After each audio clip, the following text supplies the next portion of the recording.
Hey there guys, I'm back to another video. Today I'm finally taking a look at Sonic Frontiers on the PlayStation 5. It's been 5 months since the first official open world Sonic the Hedgehog game has been released. Despite mixed reactions from the community, it's one of the best selling Sonic games ever at 3.5 million copies sold thus far. Most Sonic fans are enjoying the game, however, general gamers are mixed on the game or straight up hate it. Leading up to the release of Sonic Frontiers, I was very skeptical. I feel like most Sonic fans are burnt out from Sonic Team's recent mediocre adventures, including myself. In my opinion, Sonic Generations is the last good Sonic Team project. The IGN early preview left much to be desired. It looked really rough, but that was an earlier build of the game. After some more previews, the game looked more polished. I was actually excited for Sonic Frontiers. It's been years since I felt this hyped for a new Sonic game. This is Sonic Team's newest direction for the Blue Hedgehog, but should they stick with it? What do I think of Sonic Breath of the Wild, or should I say Tears of the Kingdom at this point? These are my full thoughts on Sonic Frontiers on the PS5. Full spoilers for the game's story and gameplay. The story of Sonic Frontiers starts with Sonic, Tails, and Amy on the tornado. Suddenly, the trio gets sucked into a portal into cyberspace. Sonic manages to make it out, but the others are nowhere to be seen. Because of Sonic's power, he's able to travel between the normal world and cyberspace. A mysterious voice gives Sonic direction. Collect the Chaos Emeralds and defeat the Titans to bridge both worlds. By defeating the Titans, you're getting one step closer to saving Tails, Amy, and Knuckles. Sonic eventually meets Sage, who appears to be controlling the Titans. She's an AI created by Dr. Eggman to harness the powers of the Ancients. The Ancients are the previous creatures that inhabited the Starfall Islands before their extinction. They also created these islands, including Angel Island. Their appearance resembles Chaos Zero from Sonic Adventure 1, which is pretty cool. If any Ancients remain on the island, they'll appear as Cocos. You learn more about the Ancients as the story progresses. Because of Sonic's constant back and forth between the normal world and cyberspace, he's taking on more cyber energy, which slows him down. Eventually, Sonic gets fully corrupted before saving his friends in the process. With the power of friendship, I guess, Tails, Amy, and Knuckles sacrifice their physical forms to give Sonic another chance at defeating the final Titan. At this point, Dr. Eggman is reluctant to help Sonic, but Sage has become sentient, convincing Eggman to help Sonic in this final bout. Sage ends up sacrificing herself in the explosion to win the fight. Her final words: "Please, look after Father." With Sonic saving the day and his friends back to normal, all is fine and dandy, right? Well, Eggman is back in his lab and managed to recover Sage, teasing at a potential sequel. And that's the story for Sonic Frontiers. It's not the best Sonic story out there, but it's definitely one of the better ones. The character interactions are very nice to watch. As you assist each character with the Cocos, you see their personality shine. It's been a while since Tails, Amy, and Knuckles have been a focal point in a Sonic story. The character interactions feel so natural. I believe it's because of Ian Flynn's writing. In case you don't know who Flynn is, he's been writing for the Sonic comic books for years and took the helm as lead writer for the new IDW series. Flynn's experience writing for these characters for over 15 years shines in this game. Obviously, the characters have slightly evolved since 2006, but Flynn has been a part of that change too. He even took a page out of the IDW series by having the cyber corruption act similar to the Zombat virus from the comics. Flynn knows how these characters should talk and interact with one another. In my opinion, he did a stellar job capturing that in Sonic Frontiers. I wouldn't necessarily say the story is darker, but it feels more tonally consistent. For Sonic Forces, it was going for this really gritty and dark story, but never fulfilled that promise.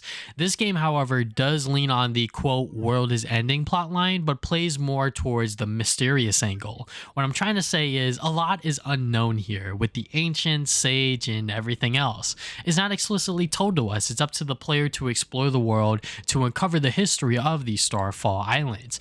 It's neat how they're able to call back past titles and sort of connect everything together. They feel more like Easter eggs, but connect Sonic Frontiers story with past games. It's very subtle, so first-time Sonic players shouldn't be afraid to jump into the story. Let's talk about Sage, as she's the newest character in Sonic's huge roster of characters. I like her. She does kind of stick out with her anime-esque art style, but the fish out of water approach does work for her. She's obviously ignorant to Eggman's schemes because she's Eggman's child, but does learn what it means to be alive from Sonic. Growing her relationship with Eggman as a father-daughter thing shows she's more sentient now than she was at the start of the game. The father-daughter dynamic was a surprise, but I'm down with this change because Sonic stories haven't really changed the quote status quo for these characters in a while. Now that Eggman has a daughter, I wonder how future stories will move forward, if at all, with Sage. My only major complaint with the story is the Titans. They're not really characters. They don't have a personality or motive. They act as an obstacle for Sonic and that's it. There's not a lot known about them yet, so maybe future games can explain the Titans and their history with the Ancients. It would have been cool if it was hinted at or explained a little, but alas, we don't know much. All in all, the story for Sonic Frontiers is the best Sonic story in years. The last truly great Sonic story was in Sonic Unleashed in my opinion, and before that it was Sonic Heroes and the adventure games. To say Frontier's story is on par with those games in particular is an accomplishment. Most of the story isn't explicitly told to us. It's up to the player to explore the world and find out for themselves. The setup is fine, nothing too crazy for the blue hedgehog. The interactions with every single character feels natural. Everyone finally gets a chance to shine in the spotlight. Sage is a welcome addition to the character lineup and we'll hopefully be seeing more of her soon. I wish the Titans were explained to us more, but it is what it is. Sonic Frontiers was able to deliver a tonally consistent story with good writing and good character interactions. It might not seem like a lot, but compared to recent Sonic games, this is the best story in over a decade. Gameplay-wise, Sonic Team is introducing the open zone formula for the series. It's Sonic's jump into the open world. Does it work? I would say yes and no. The islands are open and you're free to explore them as you wish. You'll find memory tokens, portal gears, vault keys, skill pieces, and purple coins throughout the world. Memory tokens are collectibles to advance to the next part of the story. They're used to stabilize Amy, Knuckles, Tails, or Sage on their respective islands. You find them by simply exploring the world. Completing an obstacle course or breaking a box are some ways to find memory tokens. The tokens are unique to the island, so don't worry about grinding them out for the next island. The final island requires a lot of memory tokens to fight the final boss, which made collecting them kind of tedious. I spent a good hour or two collecting tokens to get to the final boss. Portal gears are used to enter cyberspace levels. You find gears by defeating mini bosses. Sometimes they'll be the same ones scattered throughout the island, so be prepared to fight the same boss multiple times. There's no barrier to fight these bosses, but it will be difficult if you're underleveled. The bosses themselves are well done. There's a different approach to every single one. They all have their own gimmick and it's up to you to figure it out. The cyberspace levels are just like normal boost gameplay from Sonic Unleashed, Generations, and Forces. The levels themselves are okay. They're not the best boost levels in the series, nor are they the worst. The physics are a bit off because there's not a lot of momentum in Sonic's movement. It feels a little bit floaty. I feel like I don't have a 100% control over his moves. Also, some of the levels are just poorly designed. Like I would just randomly fall off or the level doesn't function properly. The levels are less than 5 minutes each, so you'll be in and out of them pretty quick. You'll only spend more time on them if you want to complete the bonus objectives like achieve an S rank time, collect all the red rings, or collect a certain amount of rings. Sometimes you'll clear all these objectives on your first run through of the level. Other times you'll have to replay it to get them all. There are multiple pathways for certain levels, which I do like. They help in achieve the S rank time objective, which can be tricky for some levels. For each objective you complete, you get another vault key, which is used to unlock the Chaos Emerald. There's 7 to collect on each island, so it's a no-brainer to get all these objectives done every single time. They're not that hard to do, and you'll be able to get the Chaos Emeralds faster. You can speed up the process of collecting memory tokens, vault keys, and portal gears by finding Big's fishing spot on the island. It costs 1 purple coin to fish, and depending on what you catch, you can exchange them for the previously mentioned collectibles. Big's fishing spot does break the game's economy since you can just outright buy these collectibles to move along with the story faster. The fishing game isn't that difficult, so if you want to speed run your playthrough, go fish with Big the Cat. Enemies will appear on your map and you have the choice to fight them or not. If you defeat them, you can get big collectibles like memory tokens or skill pieces. The pieces add up to skill points, which are used to upgrade Sonic's combat. The combat itself is actually kind of fun. At first, you'll be homing attacking your enemies repeatedly until they drop. As you unlock more abilities, you are able to do more fancy combos on them. Unlocking the Sonic Boom, where Sonic kicks a bunch of waves at the enemies, is a ton of fun, and getting the upgrade from Tails, the Cross Slash, is even more fun. Sonic's newest ability, the Psyloop, is core to his combat. Create a circle around an enemy to disrupt them. You'll be doing this hundreds of times by the end of your playthrough. Doing it randomly around the world will give Sonic rings, which increases his speed. At max rings, you'll go max speed. The boss fights are fun, using the traditional three-phase structure with the big fights requiring Supersonic. None of the fights themselves stand out, but the music that plays, ooh, that's what stands out during the fights. If you're not a fan of the new music, you can play old Sonic tracks in the background like Live and Learn. One gripe I have with the gameplay is there is no way to enter the post game. Once the final boss is finished, the game resets back to the home screen. No formal screen to say, congratulations, you finished the game, or a new game plus option. It seems like the other islands are locked to revisit unless you have a save file that allows you to go back. Since I didn't do all that, I'm locked to the final island in the final section of the game where I can only explore that island and I have to just get the Chaos Emerald.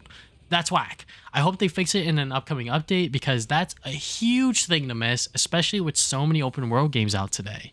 Another issue I have with the gameplay is some objectives being locked to daytime or nighttime. It will only happen a few times during your playthrough, but it's annoying. You can't reset the in-game clock to daytime or nighttime either. You're forced to wait around for the game to naturally progress.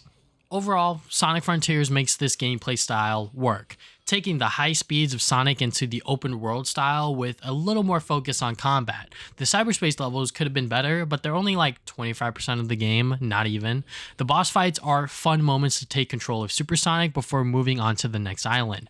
No post-game feature whatsoever is a shame because I would have loved to explore the other islands again after acquiring all my upgrades. This is a very good stepping stone for future Sonic games if Sonic Team continues with this open zone formula. Presentation-wise, the game looks good. For the PlayStation 5 version, it doesn't skip a beat on making Sonic & Co. look their best. Some of the cutscenes do feel a little off, like it might be the shadows or something, but the cutscenes feel cheap. I always think of Sonic SFM animations because the cutscenes generally look like them. A little weird how the official Sonic-funded video game cutscenes look something like a fan animation. The pop-in terrain is still an issue, seeing grind rails and such popping in as you zoom across the islands. It makes the game feel unfinished in this regard, and they could never fix it. The soundtrack is a banger. Using Sleeping with Sirens lead singer, Kellen Quinn, to be the main voice is awesome. I never thought they would go the alt-rock route with Sonic music, but here we are. Find Your Flame was one of my top songs on Spotify because I love the song that much. The presentation is a bit spotty in some places, like the pop-in terrain and the cutscene quality, but the soundtrack for Sonic games continues to be a shining point. So, Sonic's first jump into the open world turned out to be kind of decent. While there are issues with the game like the terrain popping in and no proper post-game feature, this is a fun experience for fans of the Blue Blur. Sage is a welcome addition to the Sonic lore and hopefully we'll be seeing more of her soon. The gameplay accomplishes the mix of Sonic's high speed with exploration and combat in the open zone. To those who have never played a Sonic game before, I would still recommend visiting classic 3D games before diving into this one. Games like Sonic Adventure 1 and 2 to fully understand some of the Easter eggs, alongside newer games like Sonic Generations and Sonic Colors. But yeah, Sonic Frontiers is one of the best Sonic games by Sonic Team in years, and I'm eager to see how this formula evolves in the future.